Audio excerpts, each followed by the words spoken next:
everything changes. Mhm. And if things don't change, somehow they wither away. Having the ability to engage in real authentic conversation, having an authentic smile, having an authentic, genuinely pleasing personality, even sometimes when you don't want to, Yeah. is very important. Somebody Yeah. who has the ability to just kind of pick you up and say, look, I'm going to open this door for you, but you got to stay inside.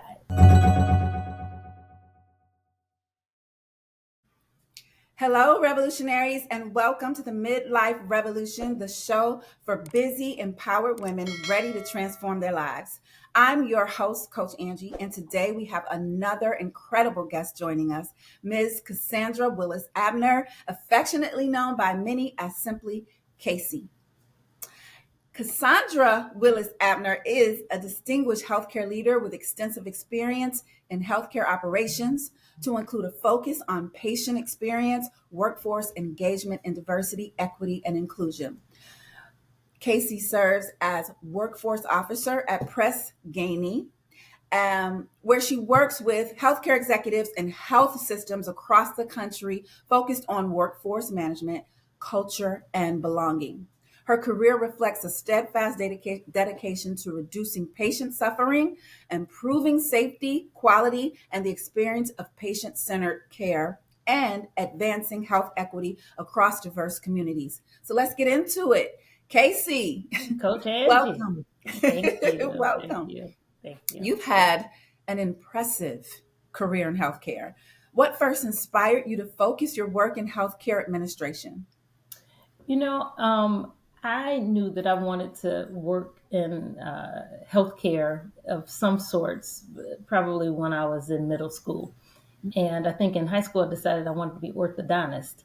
Um, and I went to University of Michigan for undergrad and graduate school. But in undergrad, I was focusing on pre-dental, the pre-dentistry program.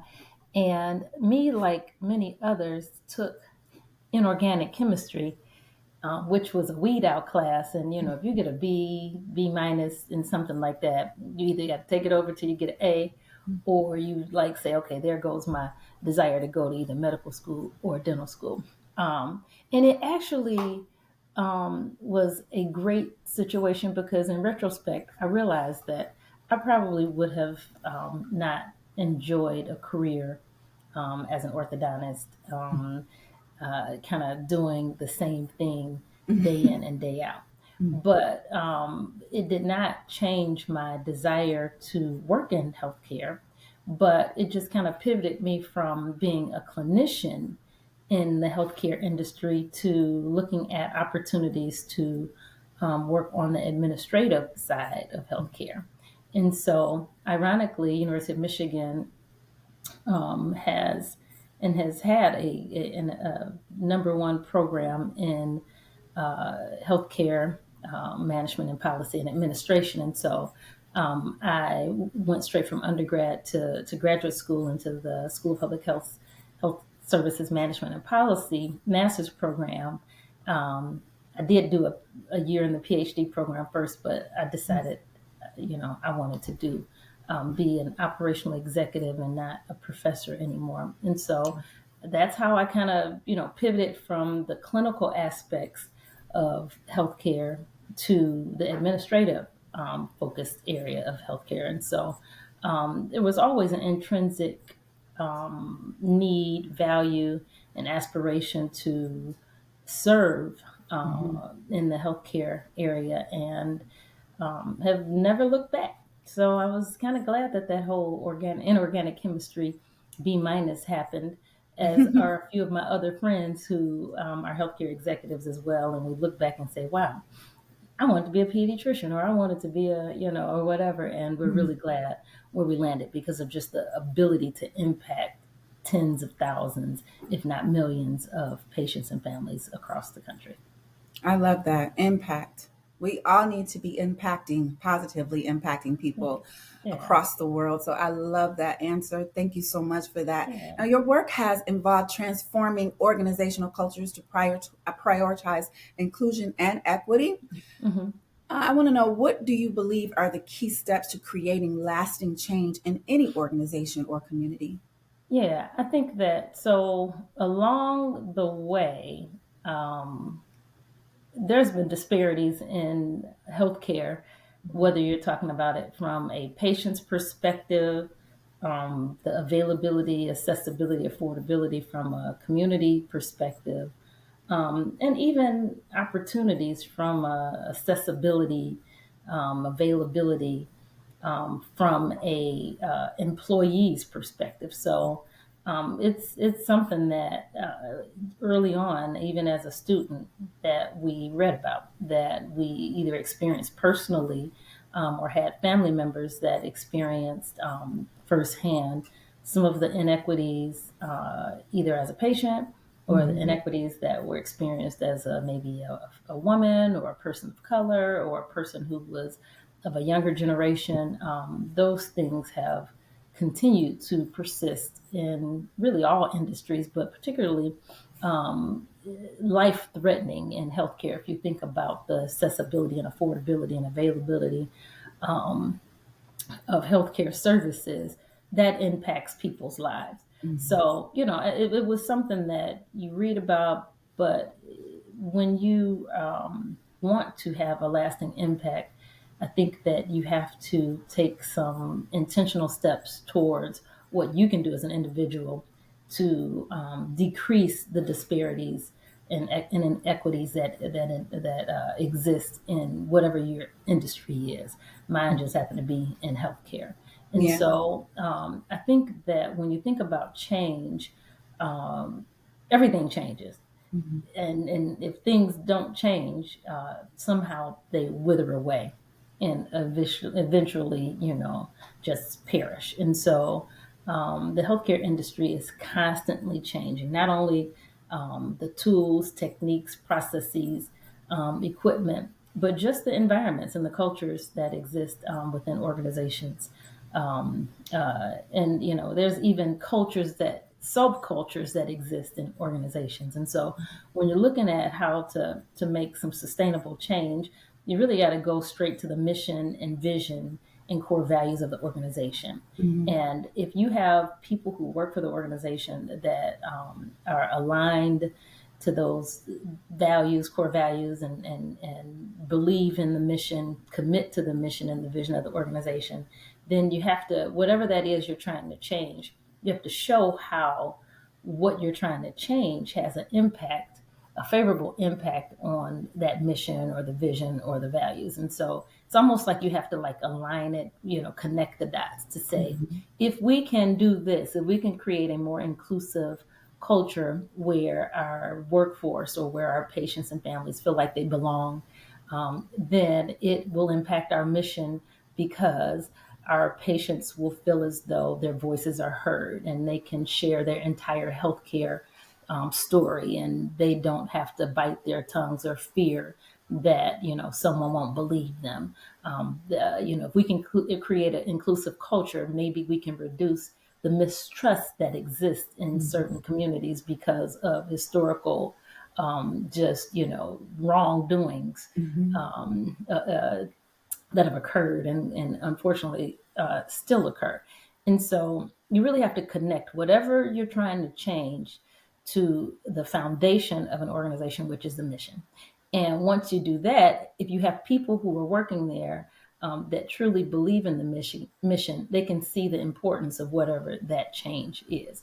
And so then you just got to kind of keep track. And then you have to show appreciation and recognize all of the little small steps that an organization might make.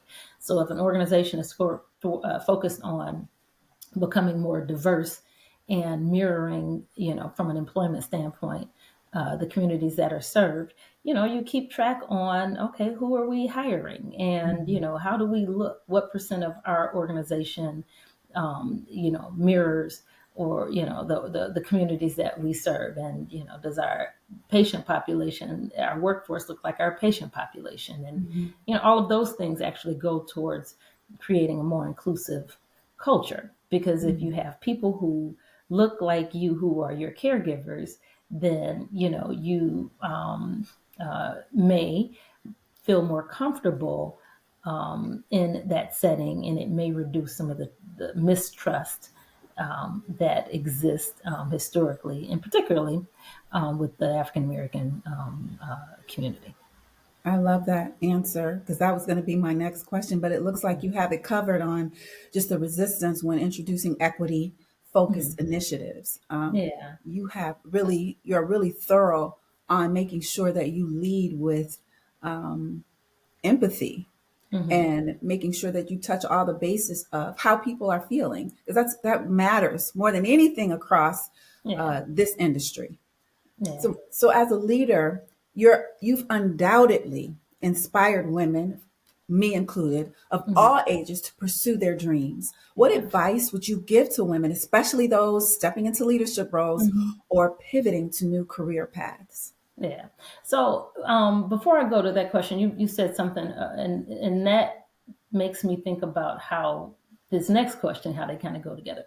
One of the things of what I was going to say is something that I focus on at work all of the time now is around respect, and respect is foundational to creating an environment where people can flourish in whatever role that they have, right? And so, respect, do you feel respected by your teammates?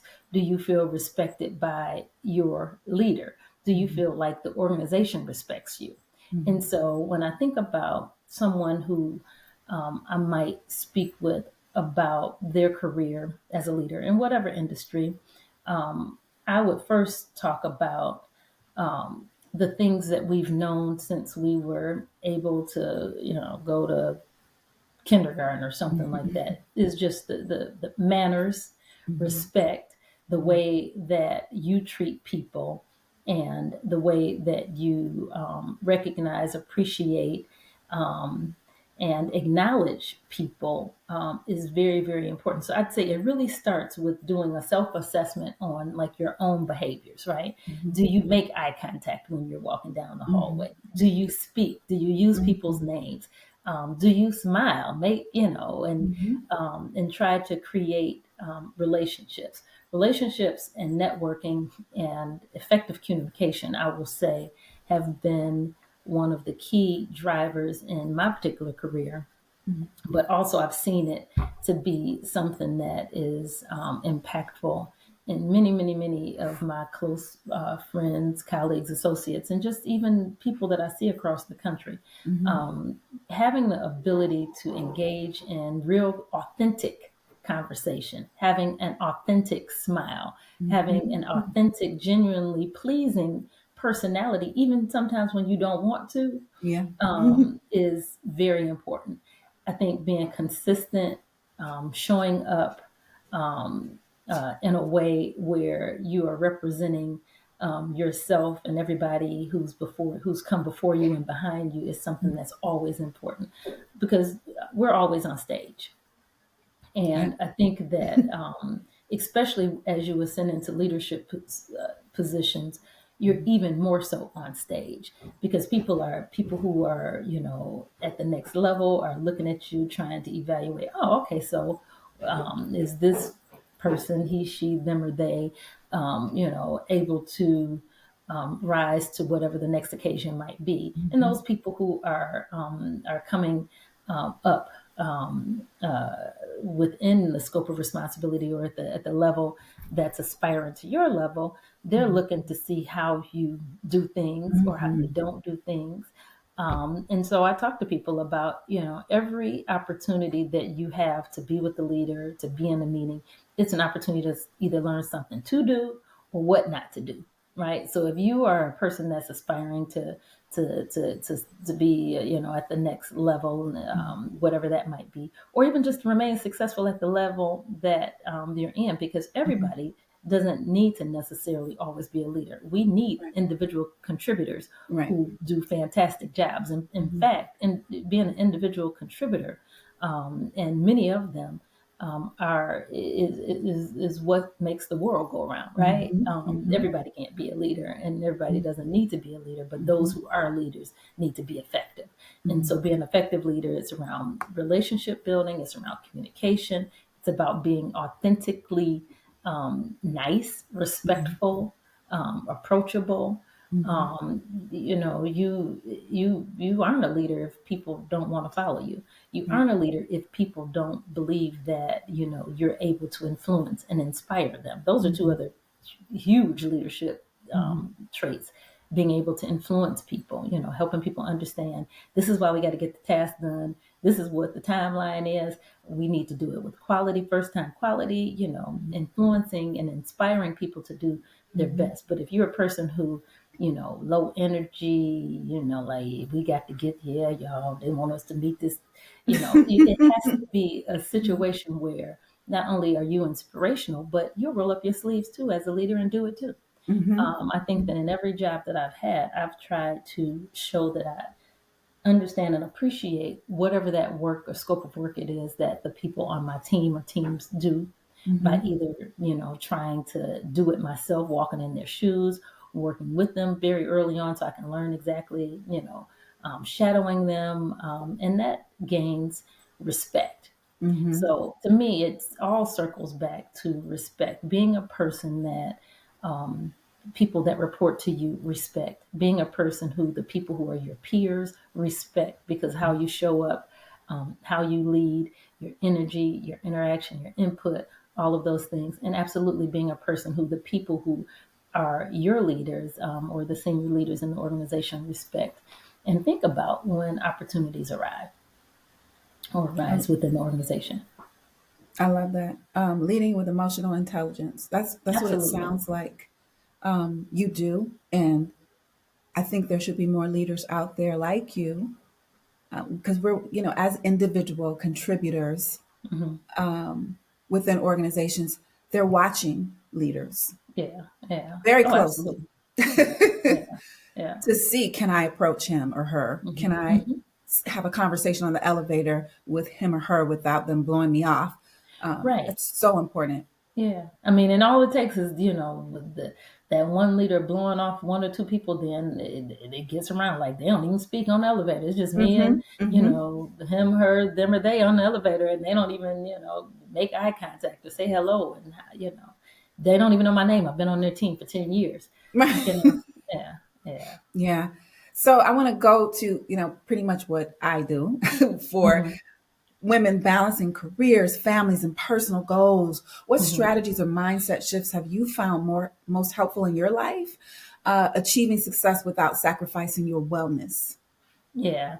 I think that you don't get back years of seeing whether you have children Mm-hmm. or whether you have family member, older parents or other family members. You don't get those years back. Mm-hmm. Uh, and so I'd say that for me, I focused on how I could maximize being present for my family.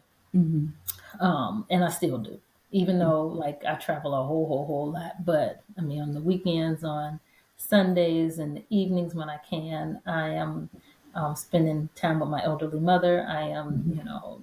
trying to spend time with my kids, whether it's on the phone, whether it's Mm-hmm. together, just doing something. So I would say it's a struggle, right? It's a Mm-hmm. struggle trying to balance all of the balls, especially a woman, right? Yeah. We have so much to balance, and so I started figuring out, okay, how can I incorporate things that could help um, reduce all of the balls that I'm juggling. Yeah. So, I mean, one of the things that I did many years ago, and a lot of people felt like you do that, but now everybody does it. Many years ago, I started using a grocery delivery service, Mm-hmm. right? And it was the service. If you paid $99, or even sometimes they had a sale for $50 a year, if you had an order over $35, you get it delivered free. Mm-hmm. And so if I knew that I'm going and spending an hour and a half in the grocery store a week, I felt like by me doing that, it gave me an hour and a half back in my life. Mm-hmm. And if you add up that hour and a half, those 6 hours a month across 12 months, then you got a lot of hours. And Mhm. so I felt like that was something that I did, and it gave me 3 days back in my life, right? Yeah. And if you do that year over year, like wow, I was spending 3 days a year in the Yeah. grocery store.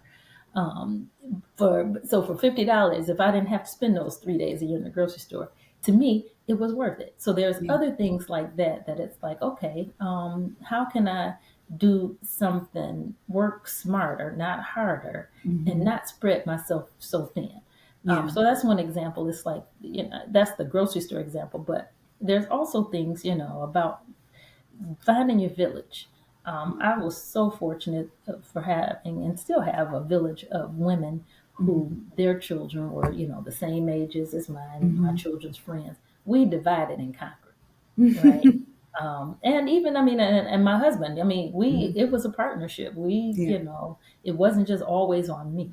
And Mhm. so help figure out how you can divide and conquer, and using your village, Mhm. and appreciating your village. And then I think that at the same time, you have to have time, find time for fun and Yeah. find time for things like, health and wellness, like working out, and it's if you can, if I was given, spending an hour and a half in the grocery store, it would be fine to spend that 45 minutes instead at Zumba, or at, working out, or, a Mhm. personal trainer, or whatever it Mhm. might be. Yeah. Because you can't leave yourself out of the equation when we're talking Exactly. about balance. Yeah. And a lot of times women, we put Mhm. ourselves last on the list, which in fact makes you think about, like, even on the airlines, when it's like, put your mask on first. Mhm. Mhm. Because if you can't put your Mhm. mask on first, um, if you perish in the process of trying to get your child's mask on or somebody else's mask on, you can't even help them Right. because you lost oxygen. And so now you both don't have masks on. You Mhm. know what I mean? And so you have to pour into yourself, get yourself right. Because if Mhm. you think about it, I mean, I know me, when I'm not, when I would be stressed out, anxious, and just not my normal self, I probably could be a little, snippy, and, a little, less Mhm. pleasing to those who are closest, and Mhm. they don't deserve that. So you got to figure out what it is, how you can pour into yourself, even if it's just on the way home from work, driving, listening to meditation, or to getting your Mhm. head right, listening to, gospel or whatever it is, listening to a book on tape, something to just kind of decompress you, to get you to be fully in the moment when you get home, where you're not taking the baggage from work home. Now, with us working virtually, we're working all the time, Mhm. it's in your home office, or it's at the kitchen table. And so I think now more than ever, it's harder for people to decompress from work, just in these virtual environments, but we have to do it, Yeah. because our family deserve it and we deserve it. You do. You do. I love the perspective that you gave earlier on the grocery example, Hmm. Hmm. because, as a fitness coach, I would tell my client, no, you need to go to the grocery store. You need to get Hmm. up and move. You need to go shopping and walk through the grocery store for Hmm. 30 minutes. But I like the perspective of a busy woman who needs to make sure they manage their time properly, Hmm. right? Who Hmm. travels, who does all the things, then that's a different way to look at it. Well, I need Hmm. that time back. So, how do I find that time? As long as I am practicing wellness and getting Yeah, my yeah. fitness in and all of that, Hmm. then I can get that time back, the grocery Yeah. shopping time. So I love all of that. Thank you so much. Now I want to move into mentorship because that's Hmm. so important in our community, especially as women, because it's such a vital part of empowering future Hmm. leaders. So, how do Yeah. you approach mentoring others, and what lessons have you found to be most impactful for Hmm. mentees? Yeah. I think that I, I actually speak about mentoring at all levels, and it being everybody's responsibility, no Hmm. matter what level you are. Yeah. So even when I talk to, like, students that are in the master's program or something like that, they have the ability to mentor somebody. They have the Hmm. ability to mentor young people who are either in high school or getting their bachelor's or something like that. And so at every level, there's somebody who is trying to get to where you are. And so you don't have to be an executive to be a mentor. You can be, an individual contributor who is working in a particular area that you can mentor somebody else who, maybe new on the team, or somebody who's that's in school, somebody who's, trying to figure things out. So I think everybody has a responsibility. I really do. And I talk about this a whole lot. Everybody has a responsibility to give back. Yes. And giving back comes in multiple ways. And so when you think about mentoring, there's really three kind of stages of mentorship, or even just helping people in career development. You have mentorship. Everybody should think about, okay, who is my mentor? But at the same time, think, who am I mentoring? And then, as you grow in your career, you think about who is your champion. Is there somebody who at work who is like, yes, there's a new committee, and I think that Coach Angie should be on this committee because, she gives great input. Or, there's a new job. I think that we should consider Coach Angie. Yeah, this is something that she hasn't done before, but, I've seen that she's very adaptable, flexible, and really, really bright. You want somebody who is your champion, who can speak out for you in rooms that you're not in. And then, you also want somebody who's a sponsor, somebody who has the ability to just kind of pick you up and say, look, I'm going to open this door for you, but you got to stay inside. Right. And so I can get you in. Right. But, you got to keep yourself on the inside by performing, and so, there's different levels of it. And sponsors and champions find you. But I think when you talk about mentorings, you have a responsibility, in my opinion, to kind of reach out and help them, right? And so, but if you're somebody who's looking for a mentor and you don't have one, I've had many people over the years say, "Hey, I'm looking for a mentor. Would you mind being my mentor?" And you got to make it easy for people. You don't want to say, "Okay, I just need to speak to you 2 hours a week, every week." No, that's not reasonable for a mentoring relationship. It might be, we're gonna talk this initial conversation. I'm gonna find out about you, understand what your goals are, hear your plan, and then we're gonna talk once a month or every quarter, and you update me on your progress. It could be in person, it could be virtual, it could be on the telephone. And it's just sometimes talking to somebody who can share their lived experiences, even help you make decisions. I've had mentees call to share, job opportunities that they have, and we weigh and talk about the pros and cons. And I might say, okay, create a list, and do check off which one checks off these boxes and what's more important to you. And so mentoring is very, very important. Mentoring can even go into something we talked about earlier about balance, right? If you're a man and you have a mentor who's a woman, you might talk to them about, how you might be able to step up to help if you have a partner, have a balanced work-life balance. And so it's important.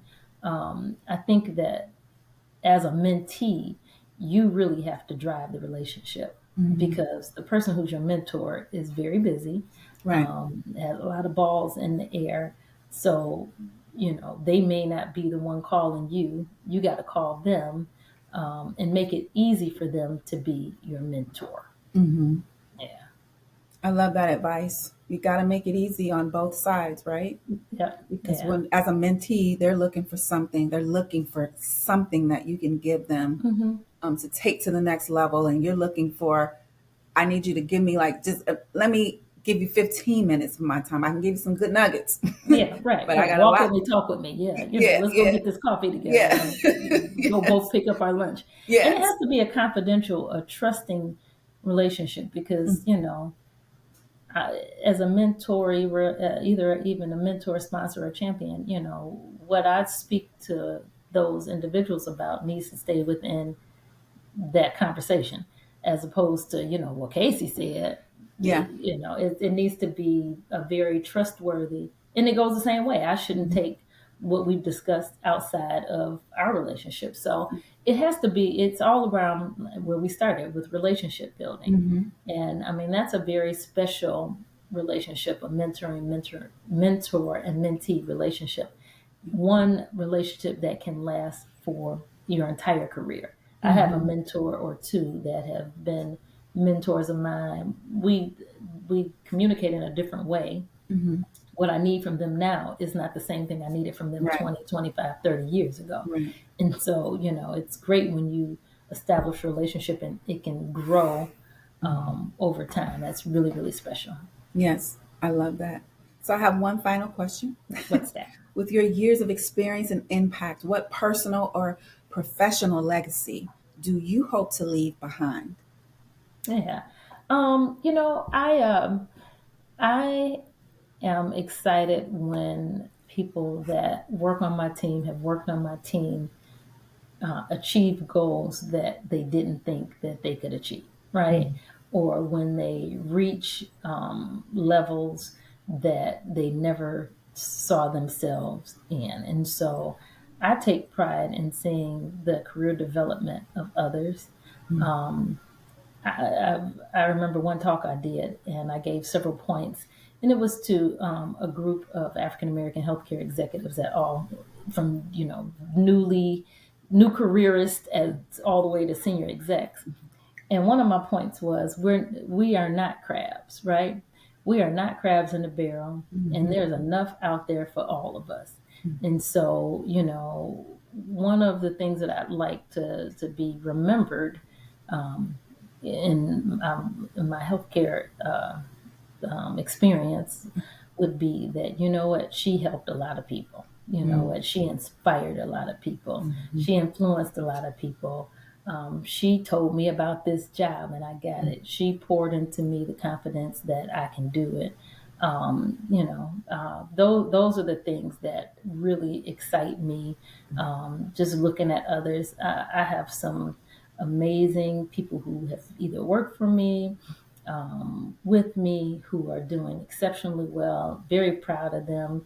And if anything that I've done has poured into them, that's what I want my legacy to be when people think about me as the professional, me even also personally as as the human, right? Mm-hmm. Whether it's personally or professionally, pouring into people, especially when they need it, when you see it, even when people might not speak up, but you can tell when people need something, right? Yeah.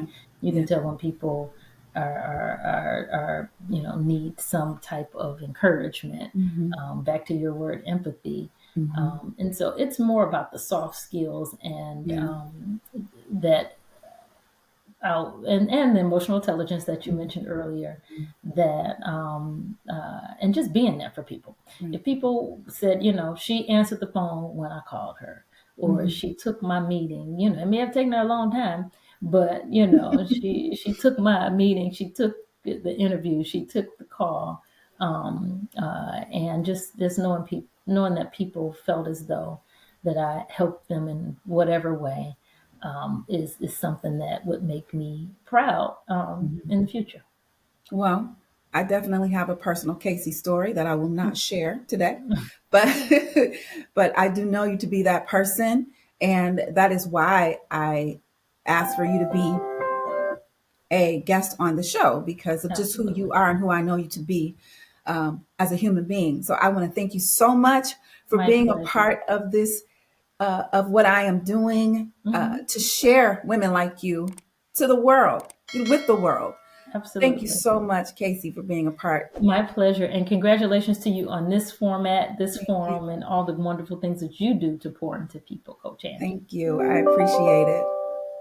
Uh,